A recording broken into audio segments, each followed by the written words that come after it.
You're going to vote yes. Yeah, that'd be right. But what were your concerns to do with children?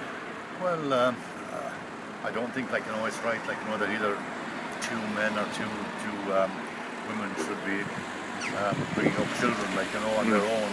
I think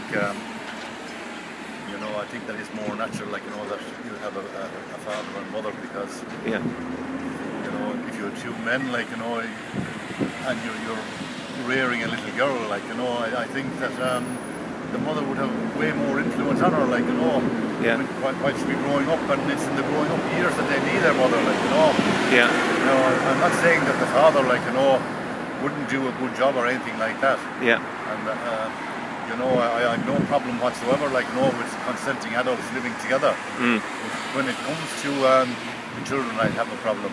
I wouldn't.